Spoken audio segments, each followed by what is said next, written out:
Isaac news के मुअज़्ज़ज़ नाज़रीन अस्सलामु अलैकुम। मुअज़्ज़ज़ नाज़रीन इकराम, इससे पहले आप इस कहानी की 54 एक साथ सुन चुके हैं। अब किस्त 55 मुलाहिज़ा फरमाएं। सुल्तान शाह ने किसी बुरी घड़ी के लिए अपना पिस्तौल भी मेरे हवाले कर दिया। उसकी दानिस्त में उसे किसी हथियार की जरूरत नहीं थी और फिर तफैल से भी कुछ असलहा बरामद होने के कवी इम्कानात थे। हम दोनों वहीं खड़े बातें कर रहे थे कि सामने से गाड़ी की रोशनियां नमूदार हुई और सुल्तान शाह नीचे बैठकर टायर का जायजा लेने लगा। मैं सिगरेट सुलगाए किसी फराउन सिफ्त जरदार की तरह लाताल्लुकाना अंदाज में खड़ा रहा। मेरी पुश्त रोशनी की जानिब थी, गलियां सुनसान पड़ी हुई थी, लिहाजा मेरा अंदाजा बिल्कुल दुरुस्त निकला और आने वाली कार मेरे करीब थम गई।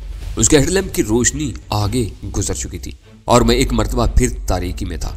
सुल्तान शाह भी चौंक कर यूं सीधा हुआ जैसे अब तक उस कार के वजूद से वो लाइल्म रहा हो। आने वाली कार में सिर्फ एक शख्स ड्राइविंग सीट पर विराजमान था।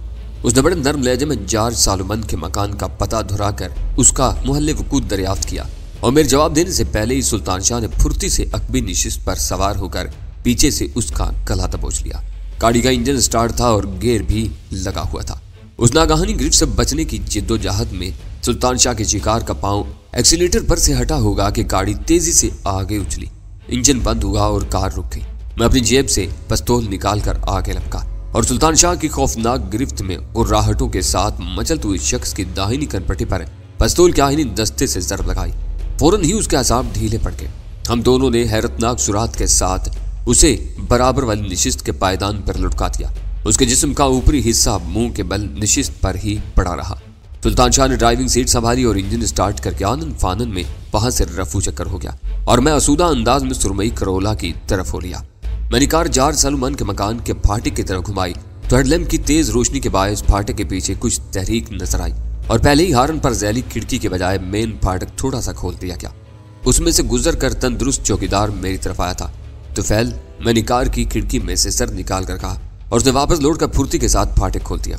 मैंने कार आगे बढ़ाई तो उसने अपना दाहिना हाथ ताजीम के अंदाज में पेशानी तक ले जाते हुए मुझे कार आगे इमारत तक बढ़ा ले जाने के लिए कहा और मैंने धड़कते हुए दिल के साथ कार की रफ्तार तेज कर दी।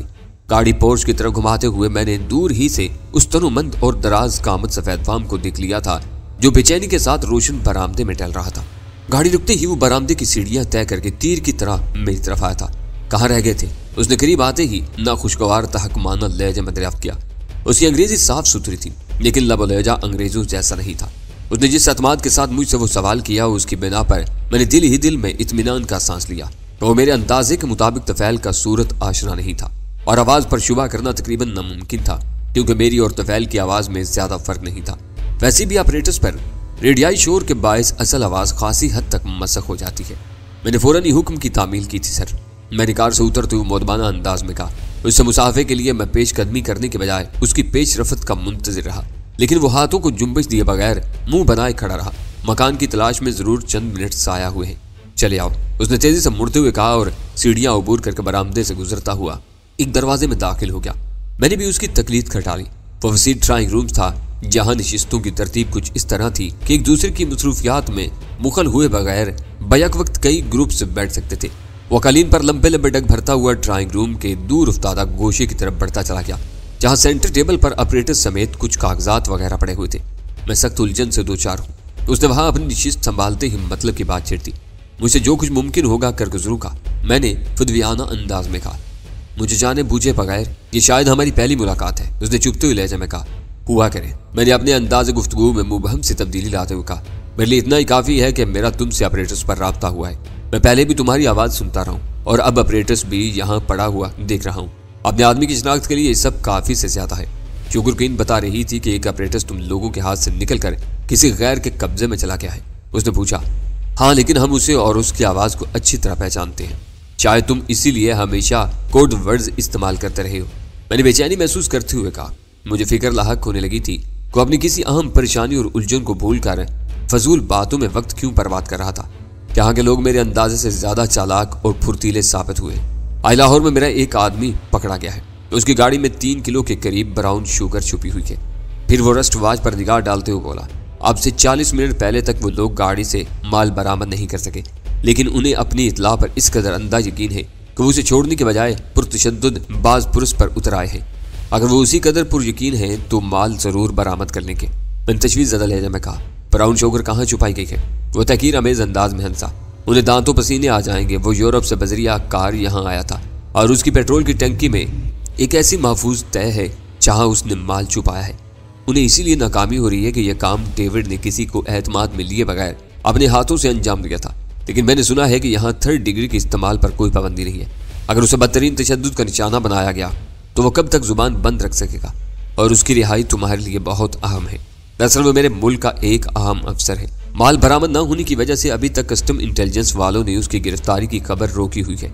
अगर उस खबर की तशहीर हो गई तो वो और उसका घराना बर्बाद हो जाएगा। मेरा ख्याल है कि मैं ये काम सर अंजाम दे सकूंगा। मैंने पुरख्याल लहजे में कहा, लेकिन उसके लिए शुगर क्वीन की इजाजत जरूरी है। फिर वही बात आ गई। वो जलाए हुए लहजे में बोला, मैं कह रहा हूँ कि इस वक्त एक एक लम्हा कीमती है। तुम मामले की निजाकत को नहीं समझ रहे हो। डेविड किसी जमाने में यहाँ अपने मुल्क के सफारत खाने में भी अहम ओहदे पर फाइज रहा है, लेकिन इस वक्त नाम तब्दील करके आम शहरी की हैसियत से यहाँ आया है। उसका जुर्म साबित होती मकामी हुक्काम सफारत खाने से राब्ता कायम करेंगे और डेविड की असल शख्सियत बेनकाब हो जाएगी। तो उसके लिए बदतरीन और रुस्वा कुन स्कैंडल होगा। शुगर क्वीन अगर लापता है तो वो लड़की कहाँ है जिसने तुमसे गुफ्तगू की थी? मैंने तशवीश का ढोंग रचाते हुए कहा, वो भी कहीं जा मरी है। समझ में नहीं आता कैसी बदनज़मी में यहाँ का निज़ाम कैसे चल रहा है। वो उसीले लहजा में बोला, हो सकता है कि वो ऑपरेटर्स आन रखना भूल गई हो या सो ही गई हो। मैंने नर्म लहजे में कहा, तुम क्या कहना चाह रहे हो? अगर तुम शुगर क्वीन के ठिकाने से वाकिफ हो तो वहाँ जा सकते हो। शुगर क्वीन नहीं तो दूसरी लड़की जरूर मिल जाएगी।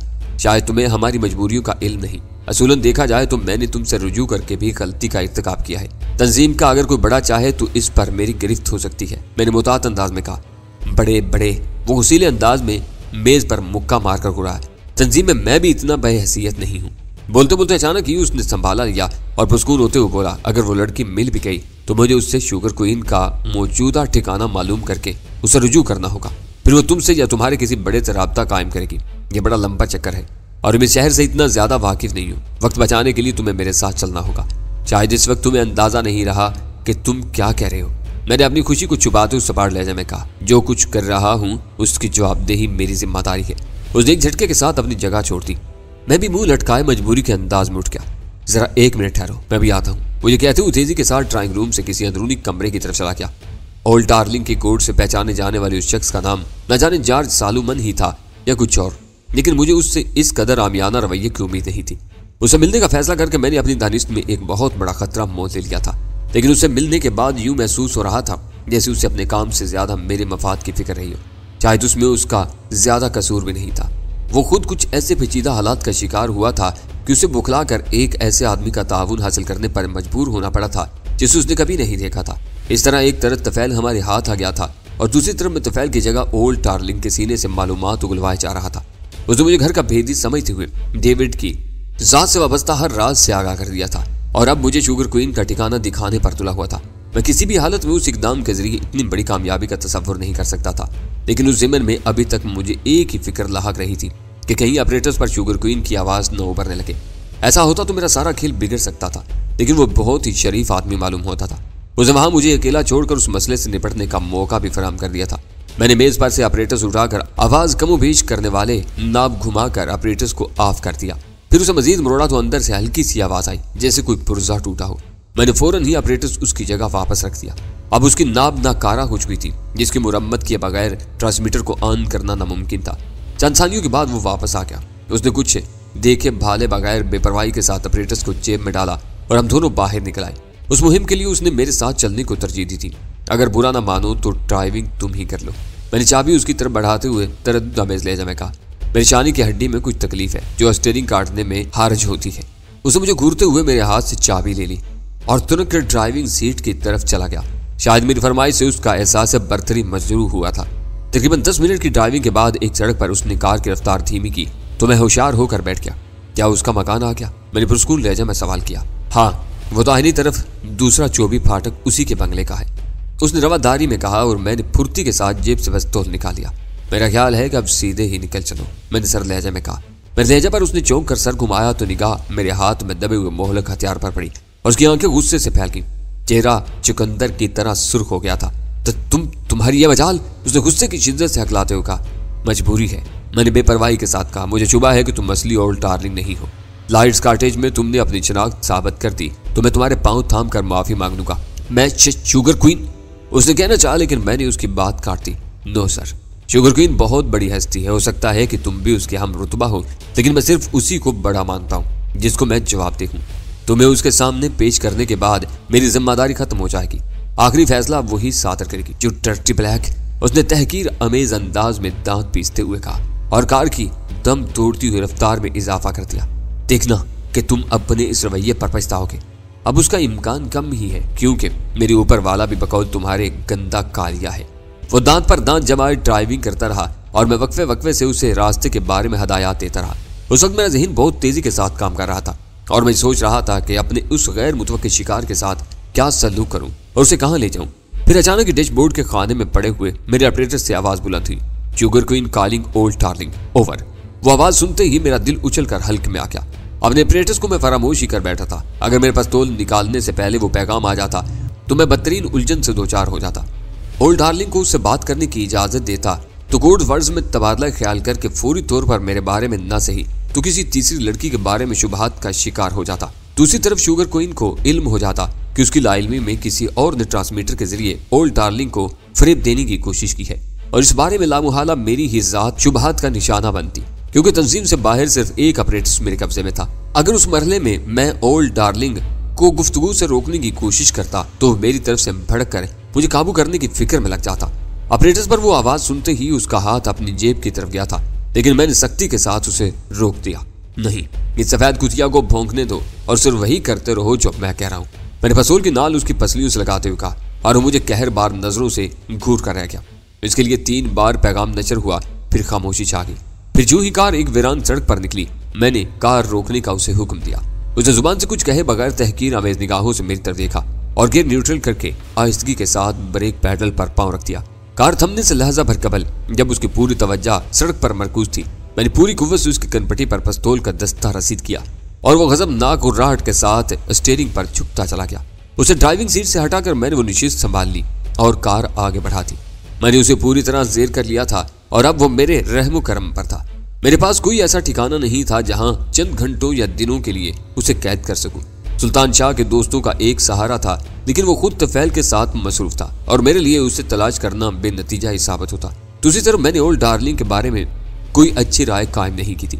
उसने तफैल के धोखे में मुझे बहुत से राजों से आगाह कर दिया था लेकिन एक बार अंदाजा होने के बाद के दुश्मनों की कैद में है तो वो अपना खेल खेल जाता लेकिन दीदा दानिस्ता एक लफ्ज भी उगल कर न देता। मजीद ये कि वो तंजीम के मकामी कड़ियों से बिल्कुल ही लाताल्लुक नजर आ रहा था, वरना कम अज कम तुफैल जैसे अहब मोरे से जरूर रोशनास होता। उन पहलुओं पर खासा गौर करने के बाद मैं उसी नतीजे पर पहुंचा कि उसे बिला वजह गले में लटकाए फिरना वक्त की बर्बादी के सिवा कुछ नहीं था। वो तंजीम के बैनुल अक़वामी रवाबत का कोई अहम मोरा था और मैं फौरी तौर पर मकामी मसाइल में उलझा हुआ था। ज्यादा बेहतर यही था कि उसका पत्ता साफ कर दिया जाता। मैंने कार किनाल बैंक रोड के रास्ते पर डाल दी। रात ढल रही थी और वो कराची नहीं लाहौर था। मुसाफाती सड़कें बुरी हद तक वीरान हो चली थी। शहर में भी कुछ ज्यादा रौनक नजर नहीं आ रही थी। कैनाल बैंक रोड पर मैंने एक जगह माकूल वीराना देखकर अंधेरे में कार रोक दी। मेरे पास किराए की कार थी और मैं उसे गंदा नहीं करना चाहता था, लिहाजा मैंने ओल्ड डार्लिंग को कॉलर से पकड़कर नीचे का सीट लिया। फिर मैंने ऑपरेटर समेत उसकी जेबों से हर चीज निकालकर उसके बाएं पहलू में गोली उतार दी। गोली लगते ही उसका वजूद बुरी तरह उछला था लेकिन मैं उसका अंजाम देखने के लिए वहां ठहरने की हिम्मत न कर सका क्योंकि मेरा पिस्तौल बे आवाज नहीं था। मुझे डर था कि कहीं धमाके की आवाज पुलिस की किसी गश्ती पार्टी की तवज्जो इधर मबसूल न करवा ले।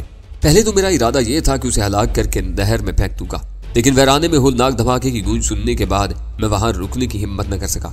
वहां से खासी दूर निकलने के बाद मैंने कार वापस घुमाई और शहर की तरफ हो लिया। होटल के कमरे में सुल्तान शाह को विराजमान देखकर मुझे शदीद हैरत हुई। तुम यहाँ क्या कर रहे हो? आराम, उसने मुस्कुराते हुए पुरस्कून लहजे में कहा। यह बताओ कि तुम्हारे गोरे का क्या रहा? वो तो मर गया लेकिन तुफैल कहाँ है? इस वक्त हमारे लिए सबसे ज्यादा अहम वही है। मैंने तेज लहजे में पूछा। गोरा मर गया लेकिन तुफैल जिंदा है। उसे कुछ ज्यादा ही चोट आ गई थी। मेरी वापसी तक होश में नहीं आ सका था, लिहाजा उसे एक दोस्त के हवाले कर आया हूँ। मुझे उससे ज्यादा तुम्हारी फिक्र थी। बाहर रहकर दुश्मन का मुकाबला करना आसान होता है, उसके घर में घुसकर जीतने के लिए बहुत होशियारी और मक्कारी की जरूरत होती है। और दूसरा सबक क्या है? मैंने मज़हकाना लहजे में पूछा। सबक नहीं, मैं सिर्फ ये कहना चाह रहा था कि तुम्हारा काम ज्यादा खतरनाक और मुश्किल था। इस वजह से मुझे अपने शिकार से ज्यादा तुम्हारे बारे में फिक्र लाहक थी कि कहीं शिकार करने के बजाय खुद शिकार न हो गए हो। जबकि मेरी कारकर्दगी और तुफैल के अंजाम से तुम बखूबी वाकिफ थे। मुझे तो बस उसे लाकर ठिकाने पर ही पहुंचाना था। और डार्लिंग मेरी तवक्को के बरक्स बिल्कुल ही बोना साबित हुआ। मैंने उसकी जेब से बरामद होने वाली अशिया मेज पर बखेरते हुए कहा, ऐसा मालूम हो रहा था जैसे वो तंजीम से बागी होकर मेरे साथ मिल गया हो। हद तो ये है कि तलाशी के दौरान में उसकी जेबों से असलाह के नाम पर कलम तराज चाकू तक बरामद नहीं हुआ। एतमाद मारा गया ना। वो मुस्कुराते हुए बोला, पूरे खलूस के साथ तुम्हें अपना आदमी समझ बैठा होगा। तुम उसे घर से निकालने में कैसे कामयाब हो गए? हेरोइन रखने के जुर्म में उसका एक साथी पकड़ा गया है, जो कुछ अर्सा पहले तक यहाँ अपने मुल्क के सफारतखाने में एक अहम अफसर था। शायद यहाँ रहकर उसने आसानी से लखपति बनने की यही तरकीब सीखी होगी और अब लालच में नाम बदल कर अपने मुल्क से जाली कागजात पर यहाँ आया और हेरोइन खरीदते ही धर लिया क्या। और डार्लिंग उसकी रिहाई के लिए तड़प रहा था। किसी ईमानदार अफसर के हाथ लग गया होगा जो मारा गया। उसने हंसते हुए कहा, वरना ऐसे मामलात में तो सौदा बहुत आसान होता है। बस बरामद होने वाला माल किलो से घटकर ग्रामों में रह जाता है। कुछ लेने देने की जरूरत भी पेश नहीं आती। मसला यह भी है कि गिरफ्तारी के बावजूद माल अभी तक बरामद नहीं हुआ। वो उसी शुगर क्वीन की तलाश में था कि उसके रसूख को बरोकार लाकर डेविड को रिहाई दिलवा सके। इस फिक्र में न सिर्फ वो खुद मारा गया बल्कि तफैल भी हमारी तहवील में आ गया। उसने तबसरा किया, यही नहीं बल्कि शुगर क्वीन की क़यामगाह की निशानदेही भी कर गया। मेरा इंकशाफ सुनकर वो हैरत और मुसर्रत से उछल पड़ा और मैं अपनी रुदात सुनाते हुए मेज पर फैले हुए सामान का जायजा लेने लगा। मुतवफ़ी की जेबों से जो कुछ बरामद हुआ वो मेरे लिए बिल्कुल बेमसरफ था। मकामी करेंसी, सिक्कों, एक सादा डायरी और रुमाल के अलावा चंद रुक्के थे जिन पर कुछ हिसाब किताब दर्ज था। करेंसी और सिक्के निकालकर मैंने बाकी सामान को दिया सलाई दिखा दी। सुल्तान शाह ने तुफैल की गाड़ी के बारे में अक्लमंदी से काम लिया था और उसे होटल से दूर एक ऐसे इलाके में छोड़ दिया था जहां उसकी दानिश में कई रोज तक भी किसी को कोई लावारिस गाड़ी की मौजूदगी का शुबा तक न होता। मेरा ख्याल था कि उस कार को हम किसी बुरे मौका पर खतरनाक मुहिम में इस्तेमाल कर सकते थे। मेरा इरादा फौरी तौर पर तुफैल की तरफ रवानगी का था, लेकिन सुल्तान शाह ने एहतियात किया को मेरे इंतजार में भूखा बैठा हुआ था। लिहाजा हमने होटल के कमरे में खाना मंगवा लिया। वैसे तो मैं इस बार बहुत तवक्कुआत लेकर लाहौर आया था और मेरा ख्याल था कि मैं तंजीम की जड़ों पर कारी ज़रब लगाने में कामयाब हो जाऊंगा, लेकिन तस्वीर की मौत ने मेरी सारी उम्मीदों पर पानी फेर दिया था। मैं अपने मुशाहिदात और मालूमात की रोशनी में शुरू ही से यह नजरिया कायम किए बैठा था कि हेरोइन फरोशी का वो मुनज्जम और घनौना कारोबार तस्वीर और तुकीर मिलकर चला रहे थे, लेकिन इस बार मेरे सारे अंदाजे गलत साबित हो गए थे। तवील जद्दोजहद के बाद तस्वीर से मिल बैठने का मौका आया तो उसे किसी आम मोहरे की तरह नहायत बेदर्दी के साथ रास्ते से हटा दिया गया और पल भर में उसके अपनों ने उससे यूं बेगानों की तरह आंखें फेर ली जैसे रोए जमीन पर उसका कभी कोई वजूद ही ना रहा हो। तुकीर के बारे में उसने बता ही दिया था कि वो मुल्क से हजारों मील दूर उटावा में बैठा हुआ था। उसके बाद बड़ी मांग की सूरत में मेरे घराने की एक आखिरी कड़ी बाकी रह गई थी, लेकिन उनके बारे में लाइट्स कॉटेज वालों ने ऐसा संगदिलाना रवैया इख्तियार किया था कि उनका वजूद ही से मुकर कर रह गए थे। दूसरी तरफ वो पुरस्कार शख्स सामने आया था जो तस्वीर के कत्ल का जिम्मेदार था। वो न जाने कौन था, लेकिन मेरे लिए उसने इब्तिदा ही से तुकीर का नाम इख्तियार किया हुआ था और बज़ाहिर तंजीम का सरबराह मालूम होता था। तस्वीर को खो देने के बाद भी खुशी की बात यह थी कि एक तरफ तुफैल जैसा अहम मोरा हमारे कब्जे में आ गया था, दूसरी तरफ शुगर क्वीन का ठिकाना मेरी निगाहों में आ गया था। ये दो बड़ी कामयाबियां थी जो तंजीम की बेखुदी में आम किरदार अदा कर सकती थी। यह आन क्यों नहीं हो रहा? सुल्तान शाह ने ओल्ड डार्लिंग वाले ऑपरेटर्स पर तवा आजमाई करते हुए सवाल किया। मैंने उसका स्विच नकारा कर दिया था। मुरम्मत के बाद भी काबिल इस्तेमाल हो जाएगा। यह अच्छा हुआ, अब हम दोनों ही हर वक्त बाखबर रह सकेंगे। किसी नागुज़ीर जरूरत की सूरत में आपस में राब्ता भी कायम किया जा सकेगा। इसके इस्तेमाल का तरीका तो मालूम ही है तुमको। बस ये याद रखना कि तुम्हारा कोड X और मेरा Y होगा। तीसरा ऑपरेटर्स मिल गया तो भाभी को Z बना देंगे। वह हंसते हुए बोला। उसकी जुबान से गजाला का जिक्र सुनते ही मैं मुस्तरिब हो गया था। लाहौर आने के बाद मैं अपनी मसरूफियात में इस कदर उलझा हुआ था कि उसके बारे में सोचने का मौका ही न मिल सका था, और अब उसका जिक्र आते ही अपने वजूद में शिद्दत के साथ किसी कमी और खला का एहसास होने लगा था। कहाँ खो गए? मुझे खामोश पाकर सुल्तान शाह ने शरारत अमेज अंदाज में टोका। अभी खोने की फुर्सत नहीं है। फारिग हो गए हो तो बस चलती उठो। मैंने उस मौजू को टालते हुए कहा और फिर हम दोनों ही उठ गए। सुल्तान शाह की रहनुमाई में बादामी बाग के इलाके में उसके दोस्तों की रहाइश गाह पर पहुंचा तो ये देखकर खुशी हुई कि उनका मुतवस्सित अंदाज का मकान किसी गुंजान इलाके में वाक़ नहीं था। आबादी से अलग थलग क्यों रहते हैं ये लोग? मैंने कार कदरे आगे ले जाकर रोकते हुए सवाल किया। कबायली लोग हैं, इनकी सरगर्मियाँ अयालदार शहरियों के लिए बिला वजह तजस्सुस का बाइस बनती हैं। यूँ अलग थलग ना रहे तो हर बात का एक अफसाना तराश लिया जाएगा। अफगान महाजरों ने इन बेचारों को बड़ा बदनाम किया हुआ है। इनसे क्या ताल्लुक निकला है तुम्हारे लोगों का?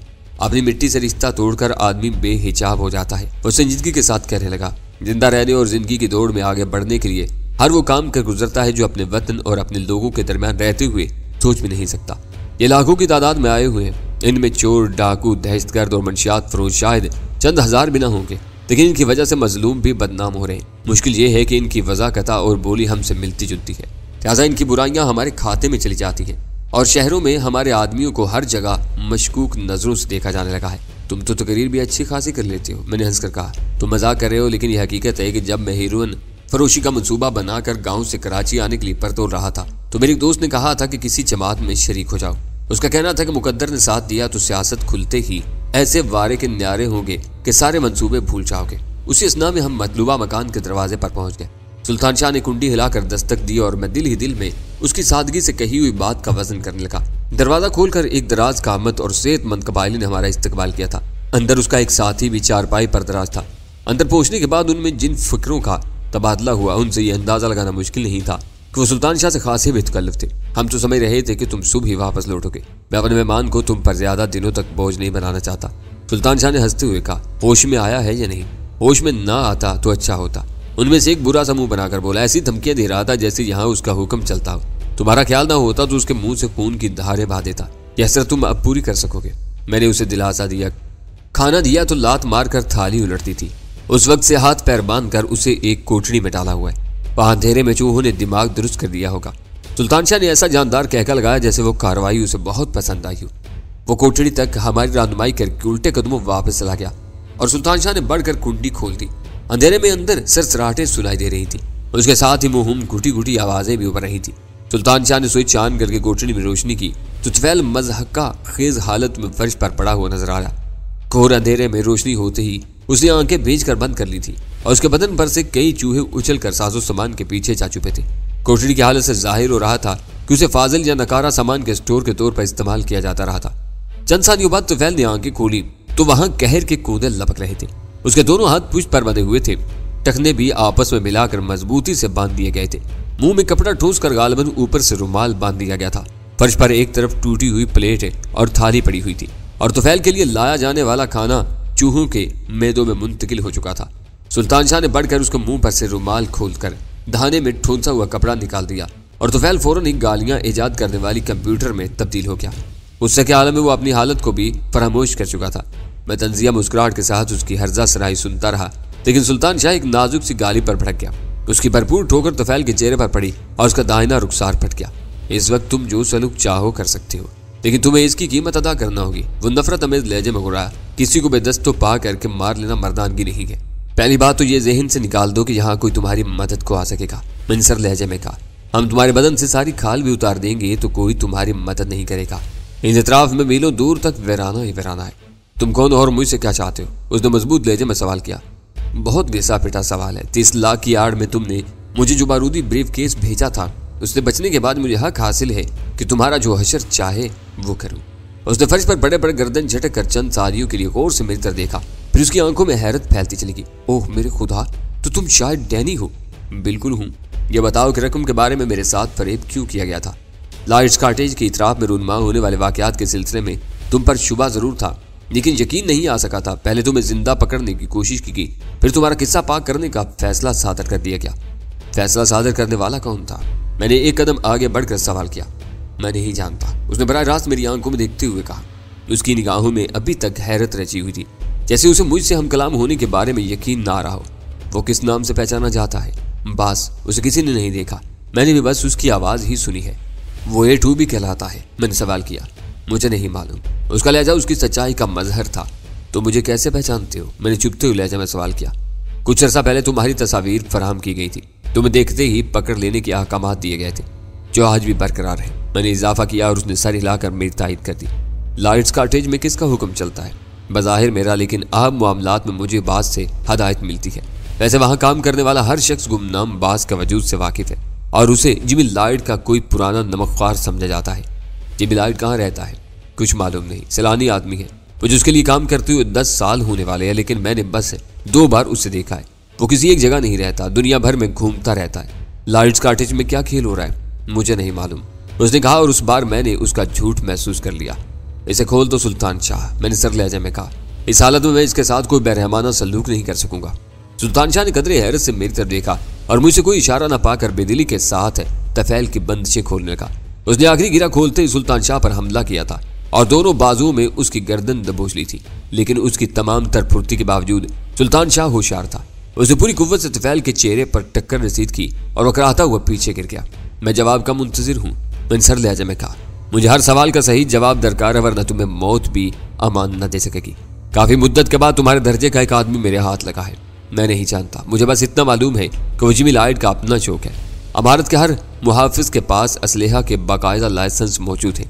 फिर तुम मुझे 30 लाख किस लिए दे रहे थे? तुम्हें एक धेला भी न दिया जाता। तुमने देख ही लिया होगा कि वो एक गहरी चाल थी। मुझे हैरत थी कि उसने अपने उस आदमी के हशर के बारे में एक लफ्ज़ भी ना पूछा जो उसकी हदायत पर बारूदी ब्रीफ केस लेकर मुझसे मिलने आया था। अगर वहाँ कोई हेर फेर नहीं हो रहा तो ये शुगर क्वीन और ओल्ड डार्लिंग क्या भला है? ये सब मेरे लिए गैर मुतअल्लिका बातें हैं। मैं अपने काम से काम रखता हूँ। हमारे यहाँ अपनी हदूद से तजावुज़ करने वाले को माफ़ नहीं किया जाता। फिर तुम उसकी काल पर वहाँ क्यों दौड़े गए थे? वो मेरा फ़र्ज़ था। ट्रांसमीटर हमारे आदमियों के इस्तेमाल में है। फिर मैं उसकी आवाज़ पहले भी सुनता रहा था। उसे किसी मदद की ज़रूरत थी तो मेरा वहाँ पहुँचना ज़रूरी था। जानते हो कि उसका मसला क्या था? मैंने हकारत अमेज़ अंदाज में सवाल किया। हीरोइन, उसका एक मुअज़्ज़ज़ सफारतकार दोस्त हीरोइन से पकड़ा गया है और शायद लाइट्स कार्टिज की बुनियादें भी उसी सतून पर खड़ी हैं। फ़र्ज़, हदायत और ईमानदारी सब ढकोसले हैं। बात सिर्फ इतनी सी है कि तुम सब मौत के सौदागर हो और तुम्हारी टोली ने यहाँ अपनी हिफाजत के लिए एक महफूज बल्कि नाकाबिल शिकस्त हिसार कायम किया हुआ है ताकि घर की कोई खबर बाहर न जा सके। जानते हो तो मुझसे पूछना बेसूद है। वो डटाई से और बेपरवाही के साथ बोला। हो सकता है तुम्हारे ज़राए ही दुरुस्त हों। बात से राब्ते का क्या तरीका है? कदर तवक्कुफ़ के बाद मैंने सवाल किया। कोई नहीं, जब ज़रूरत होती है वो खुद ही राब्ता कायम कर लेता है। एटू के बारे में अपने तजुर्बे के पेश नज़र मुझे उसकी बात में सदाकत नजर आ रही थी। वो बज़ाहिर जितना सख्त जान था, अंदर से भी उसी कदर मजबूत था।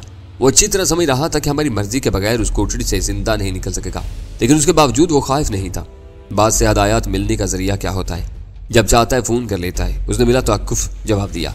और अब ये बताओ कि तस्वीर की माँ कहाँ है?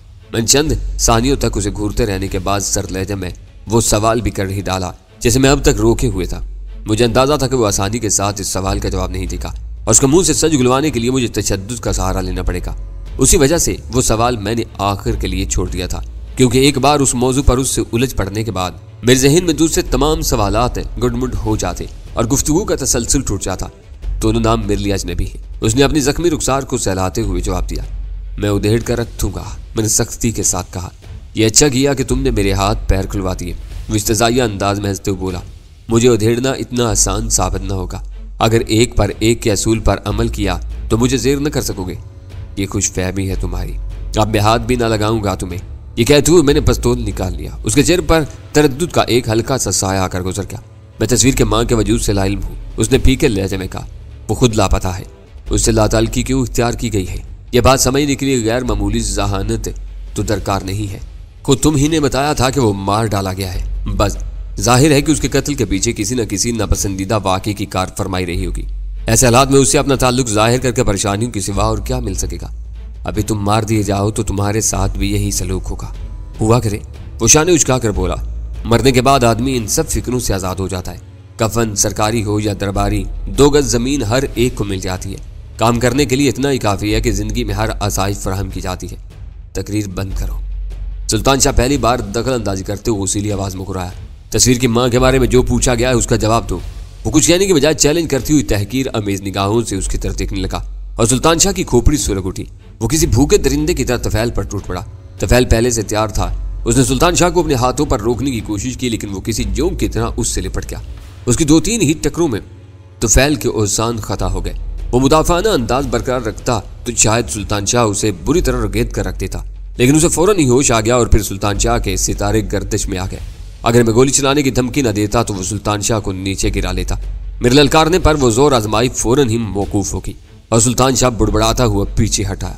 मुझे जो कुछ मालूम था वो तुम सुन चुके हो। चंद सानियों के तवक्कुफ के बाद तुफैल अपने चढ़ते हुए सांसों को काबू करते हुए बोला। बेहतर ये होगा कि आप मेरी राह न रोको। यह ना समझो कि हमने तुम्हें मेहमान के तौर पर मदू किया था। मैंने तल्ख लहजे में कहा। बड़ी माँ का सुराग बताए बगैर तुम यहाँ से जिंदा और सलामत वापस नहीं लौट सकोगे। गलतफहमी है तुम्हारी। वो पूरे एतमाद लहजे में बोला। हम लोग 19वीं नहीं 20वीं सदी में रह रहे हैं और ये इजादात का दौर है। तुम अपनी दानिश में मुझे अगवा करके लाए हो, लेकिन किसी भी लम्हे मेरे हामी इस मकान पर धावा बोल सकते हैं। ये देखो। उसने अपने बाईं हाथ की दूसरी उंगली को फिजा में लहराते हुए कहा। व्हाइट गोल्ड की ये अंगूठी मैंने महज शौकिया नहीं पहनी हुई है। इसमें नग की जगह एक ऐसा चिप नस्ब है जो हर लम्हे रेडियाई लहरें नशर करता रहता है, और दूसरी तरफ एक ऑपरेटर्स पर ये इशारे बाकायदा मॉनिटर होते हैं जिनसे मेरी मौजूदगी के मकाम का तयन महज गजों के फर्क से करना मुमकिन है। हम लोग वक्त के साथ चल रहे हैं, तुम इतनी आसानी के साथ हमारे साथ मनमानी न कर सकोगे। ये कहानी मुझे सुनाने की क्या जरूरत थी? मैंने सर लहजे में सवाल किया। सिर्फ ये बताना चाह रहा था कि तुम गलत लोगों से उलझे हो। आखिर में नतीजा यही निकलेगा कि तुम बेबसी के आलम में अपना सर पीटते किसी शाहराह पर तमाशा बने हुए नजर आओगे। उसके लहजे में तमस्कर के साथ बला का एतमाद चलक रहा था। ये अंगूठी इस्तेमाल करने वाले इस बात के पाबंद हैं कि हर 2 घंटे बाद मॉनिटरिंग यूनिट को अपनी सलामती की इत्तला देते रहे। मुझे आखिरी रिपोर्ट दिए हुए 3 घंटे से जायद हो चुके हैं। वो लोग हरकत में आ चुके होंगे और किसी भी लम्हे तुम नाकाबिले बयान मुश्किलात से 2-4 हो सकते हो। अंगूठी उतार दो इसकी उंगली से। मैंने सुल्तान शाह को हुक्म दिया और वो किसी वैशी सांड की तरह तफैल पर टूट पड़ा। अपनी हर्जा सराई से तुमने खुद ही मुसीबत मोल ली है। उसे सुल्तान शाह के खिलाफ मुदाफाना मुकाबले में मसरूफ देखते हुए बोला, अब उन्हें यह अंगूठी किसी खारिजदा कुत्ते के गले में ही झूलती हुई मिलेगी। इस वक्त सुल्तान शाह ने अपनी वैश्याना हरबों से उसे बौखला कर रख दिया था, लेकिन उसका बायां हाथ किसी तरह सुल्तान शाह के काबू में नहीं आ रहा था। उंगली तोड़ दो या काट दो, अंगूठी बहुत जरूरी है। मैंने हाँक लगाई और उस बार कोठड़ी की महदूद फिजा तुफैल की दर्दनाक चीख से गूंज उठी। सुल्तान शाह ने बिजली की सुरात के साथ उसका बायां हाथ गिरफ्त में ले लिया था और 1-2 झटके में कामयाबी हासिल करके उससे अलग हटाया था। शायद उसने उंगली की हड्डी तोड़कर खाल के चीथड़े उड़ा दिए थे, क्योंकि वह भद्दी और खून आलूद उंगली फर्श पर पड़ी किसी कीड़े की तरह तड़प रही थी और अंगूठी सुल्तान शाह की तहवील में आ चुकी थी। क्या हो रहा है सुल्तान खाना? अचानक बाहर से सुल्तान शाह के दोस्तों में से किसी ने सवाल किया। कुछ नहीं, जरा वर्जिश हो रही है, सुल्तान शाह ने बुलंद कुछ दिलाना आवाज में कहा।